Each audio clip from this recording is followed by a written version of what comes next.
Hello all, I am Shifa Kesala and I am a student of Government Engineering College, Idukki. And today I am going to take a lecture on signal space concept and Gram Schmidt orthogonalization procedure. Now let's look at some of the usages of signal space concept in digital communication. Mainly, the signal space is the framework to understand digital communication. It is a key to analyzing and understanding the performance of digital transmission and is a realization that signals used in communication can be expressed and visualized graphically. So, it is very important to understand the signal space concept as applied to digital communication. Now, let's look at some basics of vectors. This prior knowledge will help us in the better understanding of the coming ideas in future lectures. Let's look at this figure. This is a two-dimensional vector space. And here there is x-axis and y-axis and two vectors A and B. This A vector is 1, 2. That's x having 1 and 2 y-axis having 2, and this B vector is 5, 1. So, these two vectors can be written as A equal to 1x plus 2y and B equal to 5x plus 1y. This is a simple concept, and the equivalent vector can be written as 6, 3. This is so easy. Now, let's assume that this is a three-dimensional space. Okay. Then we can return A equal to 1x plus 2y plus 0z and B equal to 5x plus 1y plus 0z. This is quite a simple concept. This will helpful in future slides. Now let's look at the vector space concept. Any vector can be represented as v vector is equal to summation I equal to 1 to n vi into ei vector. The inner product or dot product of two vectors, that is v1 vector dot v2 vector, that is equal to summation I equal to 1 to n vi1 dot vi2. Okay. Then next, this is an important concept, orthogonal. That is v1 vector dot v2 vector is equal to 0. This can be related to the previous slides. We assume that there is two vectors. That vectors can be orthogonal only if the vector product is equal to 0. And it can be generalized like this. Vi vector dot vj vector is equal to 0. And the limit comes like this. Okay. Now, let us look at how the signal can be represented geometrically. For this, we want to assume m symbols. So, the signal set Si of t have m signals to represent each of the m symbols. So, this set Si of t can be represented as S1 of t, S2 of t, S3 of t, etc. Sm of t. M values for I. If m is equal to 2, then it have two values, that is 1 and 2. The real valued energy signal S1 of t, S2 of t, etc. Sm of t, each of duration capital T. We are considering m number of signals and each having a time duration of capital T. Okay. Now let's look at these. Each signal in the set can be represented as linear combination of n orthonormal basis functions, that is pi I of t, and this I can be from values 1 to n, and this n should be less than or equal to capital M. Here the signal in the set, which is the set Si of t, can be represented as linear combination. This is quite important. In the previous slide, we see there is a linear combination. Let's watch again. This a equal to 1x plus 2y. This is a linear combination of vector. This can be related to the linear combination of space. Okay. Then, and here is another concept to orthonormal. What is orthonormal? Let's split this orthonormal into two words. This ortho means both pulses are orthogonal, and this normal, that is pulses are normalized to unit energy. Okay. Now, this energy of signal Si of t can be represented as summation j equal to 1 to n Sij phi j of t, and this Sij is a coefficient and phi j is the orthogonal basis function. The limits of t is from 0 to capital T and I equal to 1 to etc. capital M. This coefficient Si of t can be represented as integral 0 to capital T Si of t into phi j of t dt, and this I equal to 1 to etc. capital M, and this j equal to 1 to etc. capital N, and this capital N should be less than or equal to capital M. Here we also seen this concept. This is very important. Here, the real valued basis function phi I of t, phi 2 of t, etc. phi n of t are orthonormal mean. It can be represented as integral 0 to capital T phi I of t into phi j of t dt, that's equal to del ij, that's equal to 1 if I equal to j and 0 if I not equal to j. Here a concept orthonormal mean. What is here we can assume or giving an example, we are considering two pulses. Okay, both pulses are orthogonal, and then we are taking the inner product of these pulses, that is 0 for instance. These constitute the orthonormal basis for signal space. Okay, here there is two condition. Let's look at this. Here I equal to j, then phi I of t becomes equal to phi j of t. Then this integral 0 to t phi I square of t equal to 1. If this I and j are not equal, then the integration value becomes 0. This is explained here. The first condition states that each basis function is normalized to have unit energy. We already say that it is having unit energy. And the second condition states that the basis function are orthogonal with respect to each other over the interval 0 less than or equal to t less than or equal to capital T. We already discussed. And here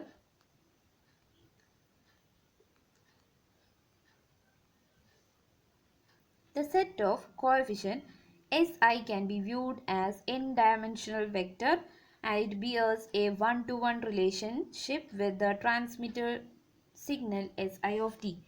Here the signal vector Si can be extended to 2D, 3D, etc. n-dimensional Euclidean space. It bears a one-to-one relationship with the transmitted signal Si of t. Some examples are shown in future slides.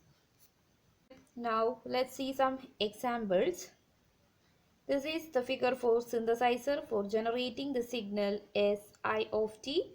Here the n element vector Si, that is Si1, Si2, etc. Sin operating as input. We may use the scheme of synthesizers to generate the signal Si of t, which follows the equation in the previous slide. Which is that equation? This one. Si of t is equal to sigma j equal to 1 to capital N Sij phi j of t, and its limits comes here. Okay, then this synthesizer consists of about a bank of n multipliers, with each multiplier having its own basis function followed by a summer. Okay. Now let's look at the second figure, figure B. This is an analyzer, is used to calculate the coefficients. Which one is the coefficient? Si1, Si2, etc. Sin. which follows directly the equation in previous slide. Which is that equation?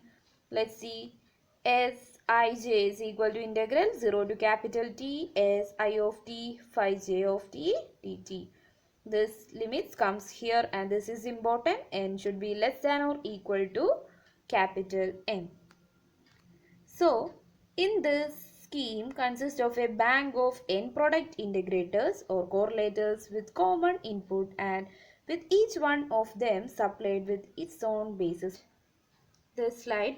Accordingly, each signal in the set Si of t is completely determined by the vector of its coefficient, which is that coefficient Si, and that is equal to set Si1, Si2, etc. Sin, where I equal to 1, 2, etc. capital M, and this Si is known as signal vector. Okay, this Si is known as signal vector. Here the signal vector is defined in an n-dimensional Euclidean space, which is called as signal space. So finally we reach at the concept of signal space. What is signal space? The signal vector, which is signal vector Si, is defined in an n-dimensional Euclidean space. We say that there is 2D space, 3D space and n-dimensional Euclidean space. This is known as signal space concept. Now let's conclude this signal space concept. Here we are summarizing the concept we have discussed in earlier slides. We have discussed already the concept of signal space. By concluding, we can look at some important points. Now, two entirely different signal sets can have the same geometrical representation. The underlying geometry will determine the performance and the receiver structure. We saw two signals having different properties and to entirely different signals it can have the same geometrical representation. This is explained here, and the underlying geometry will determine the performance and the receiver structure. So in every mind, what we are thinking about, there is any method to find a complete orthonormal basis for an arbitrary signal set. So for this we have an answer, that's Gram Schmidt Orthogonalization procedure or GSO. Let's see what is it. Okay, now the next topic is GSO procedure, an important one in the section. What is GSO? Gram Schmidt Orthogonalization procedure. Okay, here a set of real valued energy signal can be represented as point on n-dimensional space. Therefore, we require a set of mutually perpendicular axes so as to represent the signal as a point. So, the technique or procedure which is used to determine the set of mutually perpendicular axes is called as a GSO procedure or Gram-Schmidt orthogonalization procedure. For this, we want to consider a set of capital M real valued energy signals S1 of t, S2 of t, etc., Sm of t. Using this procedure, we will be finding n orthonormal basis function which is given by phi 1 of t, phi 2 of t, etc., phi k of t, where k should be less than or equal to capital M. Now here what is mean by orthonormal basis function? That we have already seen in the previous slide, but for better understanding we can conclude or we can summarize it to two conditions. They should be mutually perpendicular or orthogonal to one another, and they should be normalized to have a unit energy. These are the two conditions for considering it as a orthonormal basis function. Let us look at the figure shown here. There is phi 1 and phi 2, two orthonormal basis function, and they are mutually perpendicular. You can see they are mutually perpendicular to each other. Also they are normalized. Also they are normalized to have a unit energy.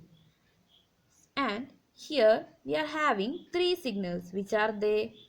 S1 of t, here S1 of t, S2 of t and S3 of t, or S1, S2 and S3. Three signals which are represented as a point in a two-dimensional space. This is a two-dimensional space. Okay, therefore these signal can be represented as a linear combination of phi 1 and phi 2. And we compare the number of signal and orthonormal axis as we can see the number of signal capital M equal to 3. How many number? S1, S2, S3. 3 signals. And the orthonormal axis, which is at orthonormal axis phi 1 and phi 2. Two orthonormal axis. Therefore, an important point to note is this capital N. What is capital N?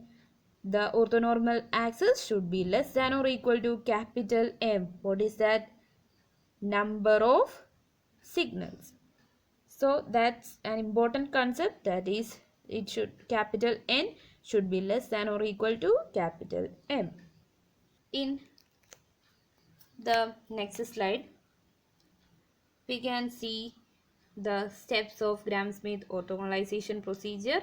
Let us look at the first step, that is construct the first basis function, and for this compute the energy in signal 1, and that is E1, that is equal to integral minus infinity to infinity S1 square of t or S1 of t square dt.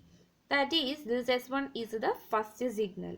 The first basis function is just a normalized version of S1 of t.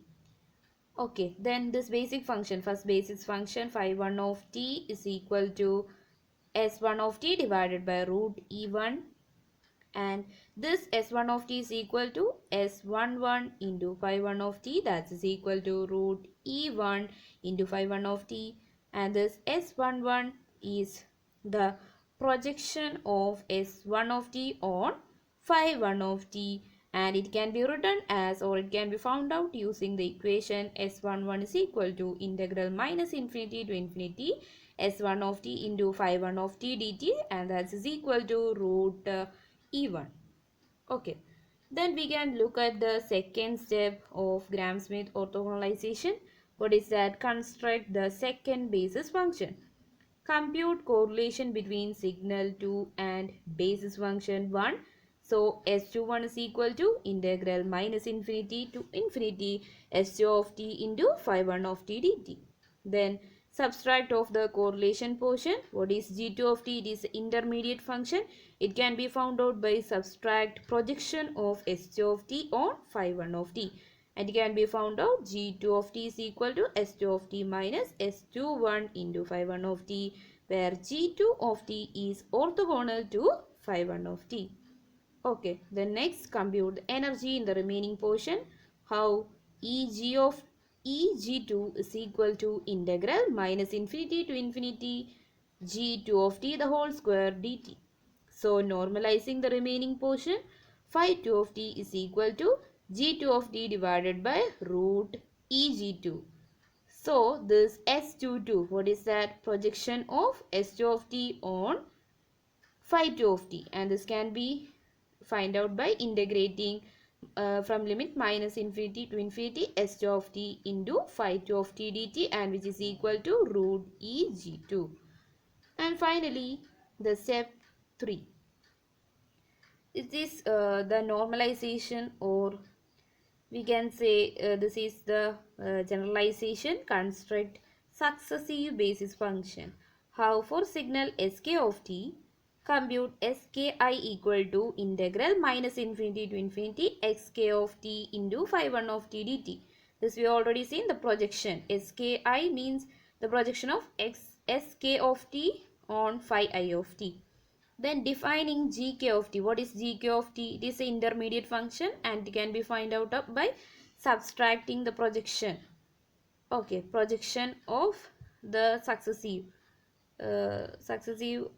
basis function. Here sk of t minus summation I equal to 1 to k minus 1 ski into phi I of t. Then energy of gk of t is equal to egk is equal to integral minus infinity to infinity gk of t the whole square dt. Then kth basis function can be found out by phi k of t is equal to 1 by root of e gk into gk of t, or gk of t divided by root e gk. Then in general, this skk, what is this? This projection of sk of t on phi k of t. This can be found out by integrating from the limit minus infinity to infinity sk of t into phi k of t dt, and that is equal to root e gk. Okay. Okay. Now let's see the summary, or summarizing the GSO procedure. We can see that we have already seen that the first basis function is normalized version of first signal, that's we already seen in the previous slide, and the successive basis functions are found by removing portion of signal that are correlated to previous basis function and normalizing the result. Is also seen in the previous slide. Here subtracting the projection of S2 of t on phi 1 of t, that we can find out the intermediate function, or here that's the main point here, and this is already seen in the previous slide. And this procedure is repeated until all basis functions are found, or this process can be repeated, and if gk of t is equal to 0, no new basis function is added. That is, intermediate function is 0, there is no new base function is added, and the order in which the signal are considered is arbitrary, that is based on our. Now let's see an example on GSO. Okay, here is an example of Gram Schmidt orthogonalization procedure that we have discussed in this entire slide. So this problem is from referred from the textbook Digital Communication by Simon Hackin. And now let's see the example. Consider the signal S1 of t, S2 of t, S3 of t and S4 of t as shown in figure. We wish to use the Gram Schmidt orthogonalization procedure to find an orthonormal basis for this set of signals. Here is 4 signals. We can see 4 signal S1 of t, S2 of t, S3 of t and S4 of t. Using the Gram Schmidt orthogonalization procedure, or GSO procedure, we want to find the orthonormal basis for the set of these signals. So the first step is the energy of the signal S1 of t is. We can find the energy E1 is equal to integral 0 to t. Here the limit is from 0 to capital T S1 square of t dt. So we can look at the signal S1. What is the limit? From 0 to t by 3. And the amplitude is 1. So the equation becomes integral 0 to t by 3 1 square dt. Then we get the answer. By solving this, we get t by 3. Then the first basis function phi 1 of t is therefore. Then we already seen this equation in the previous slide. We can find the basis function phi 1 of t is equal to s1 of t divided by root e1, that is equal to s1 of t divided by root e1. We already seen or find out e1, value of e1, that is t by 3. We substituting this here. Okay. So we get s1 of t divided by root t by 3. So by dividing this signal s1 of t divided by root t by 3, we get the value 1 divided by root t by 3. So 1 by root t by 3 can be written as root 3 by t, and the limit is from where we can see 0 to t by 3. So 0 to t by 3 and 0 otherwise.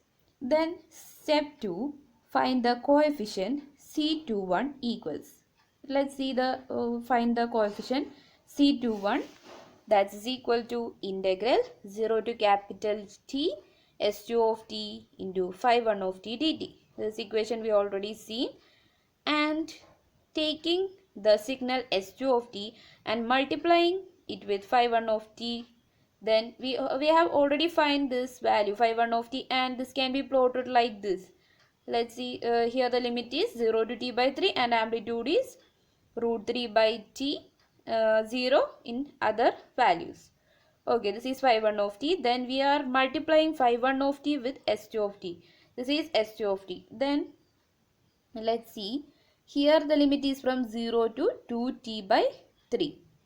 Here value, here the limit is 0 to t by 3. Then here 0 to t by 3 we have a value 1. Then multiplying 1 with the root 3 by t, then we get root 3 by t from limit 0 to t by 3. And here from t by 3 to 2t by 3, here we have a value 0. And here 1. Then 1 to 0, then 0.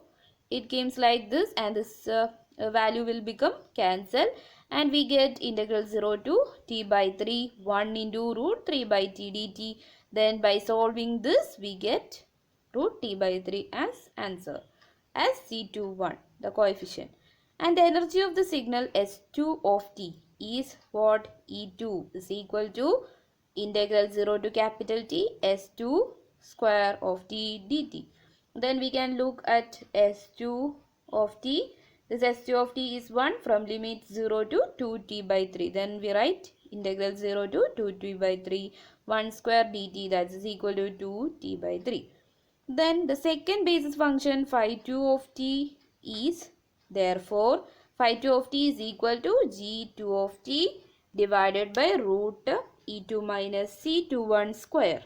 So that is equal to this intermediate function g2 of t can be found out by s2 of t minus c21 phi 1 of t whole divided by root e2 minus c21 square. Okay, let's see what happens. Here we already find out the value of S21 is equal to root t by 3. Then phi 1 of t, we also find that value, root 3 by t for 0 to t by 3 limit. So phi 1 of t is drawn.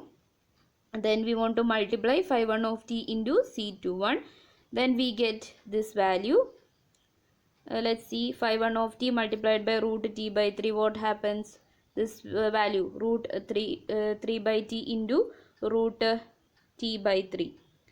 Root t by 3 into root 3 by t, then this value becomes 1 from a limit 0 to t by 3. Then we are multiplying S2 of t.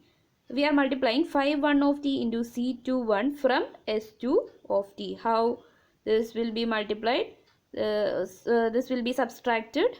So we get, this limit is from 0 to t by 3. So from 0 to t by 3 we have 1, and this is also 1. Then from 0 to t by 3 the value becomes 0, and from t by 3 to 2t by 3 we get a value 1. So by subtracting we get this signal. So we get what value? C2 of t minus C21 phi 1 of t is equal to intermediate function g2 of t, that is equal to 1 for limit from t by 3 to 2t by 3. So then this is the numerator, and by finding the denominator we get root e2 minus s21 square. This already we find out in the previous slide. That is equal to root 2t by 3 minus t by 3, that is equal to root t by 3. So finding phi 2 of t, dividing these two values, g2 of t by root e2 minus s21 square or c21 square, that's the constant, that is equal to 1 divided by root t by 3. Then we get root 3 by t for from limit where? From limit t by 3 to 2t by 3. Then we are drawing phi 2 of t. Then step 3 is the pertinent value of the intermediate function gi of t with I equal to 3. Then gi of t is equal to si of t minus sigma j equal to 1 to I minus 1 Cij into phi j of t.